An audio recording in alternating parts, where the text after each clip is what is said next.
আমার নবীর বংশেরও না, বাড়ি তো মক্কা থেকে বহু দূরে, আল কাসিম শহরের মধ্যে বাড়ি। এরপরে বাইতুল্লাহর ইমাম কেমনে উনি বলেন, আমি মায়ের সাথে ওমরা করার জন্য যখন আমার 5-6 বছর বয়স, আমার মা আমাকে সঙ্গে করে নিয়ে আসলেন বাইতুল্লাহ ওমরা করার জন্য। আমি ছোট মানুষ, বাইতুল্লাহ কালো গিলাফের সম্মান আমি বজায় রাখতে পারবো না, এই চিন্তা করে আমার মা আমার তাওয়াফ করার সময় আমার নিয়ে যায় নাই। আমার মাথা ফের এক সাইডে দাঁড় করে মা চইলা গেল। ও ছোট্ট সন্তান বাইতুল্লাহর কালো গিলাফের মর্যাদাও দিতে পারবে না, এই চিন্তা করে রেখে গেছে। মা ঘুরে ঘুরে তাওয়াফ করে, একটা পর্যায়ে দেখার জন্য 2 বার তাওয়াফ করার পরে সন্তানটা ওই জায়গায় আছে না নাই দেখার জন্য যায়, চেক করার জন্য যায়, যায় দেখে আব্দুর রহমান ওখানে নাই।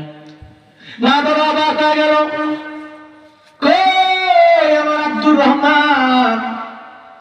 দূরে যায় দেখে রে মাথা এক সাইডে সন্তানটাকে কোলাটাকে দাঁড় করে আছে, কিন্তু সন্তান তো একা একা নিজে নিজে কালো গিলাফ ধরছে, দুইরা একা একা তাওয়াফ করতেছে। চিল্লা পড়া যাবে কি সুবহানাল্লাহ? একা একা কালো গিলাফ ধরছে, ঘুরে ঘুরে তাওয়াফ করতেছে।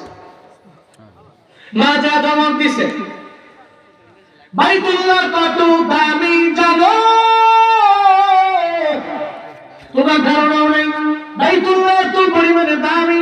ও আব্দুর রহমান, বাইতুল্লাহ সম্মান তুমি বজায় রাখতে পারবা না, এটার এত বড় মর্যাদা তুমি পারবা না, মর্যাদা বজায় রাখতে পারবা না, সম্মান বজায় রাখতে পারবা না। এটা ধমক দিয়া আব্দুর রহমানের মাথা এক সাইডে দাঁড় করে রাখলো। এবার আব্দুর রহমানের মাথা এক সাইডে যখন দাঁড় করাইলো, এমন হালাতে আব্দুর রহমান সুদাইসি মনে মনে চিন্তা ভাবনা করে, আমার মায়ের যতই সরাইয়া দেয় আমি মানবো না। এবার মা চলে গেল, আবার 2টা চক্কর দেওয়ার পরে আবার চেক করার জন্য আসে, আইসা দেখে ওখানে নাই, বাইতুল্লাহ কালো গিলাফ ধরে আবার তাওয়াফ করার জন্য বেকুল হয়ে গেল। মা ডাক দিয়া কয়, ও আব্দুর রহমান, মাথা ফের এক সাইডে তুলে আমি রাখলাম, একবার রাখলাম তুমি তাওয়াফ করার জন্য চলে আইলা, আবার তোমারে আমি রেখে আসলাম, আবার তাওয়াফ করার জন্য তুমি বেকুল হয়ে গেল। তুমি আমায় বলো না কিসের জন্য তো পাগল তুমি হয়ে গেল?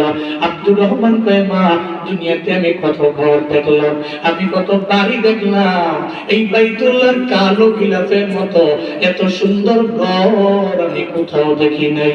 বাংলাদেশের উমরা করনেওয়ালারা যখন জীবনের প্রথম বাইতুল্লাহর কালো গিলাফ দেখে রে বাবা, ওটা দেখার পরে চোখের মধ্যে পানি দেবের মজর ধারায় চোখের পানি ফেলায় কান্না করে আল্লাহর দরবারে শুকরিয়া করে।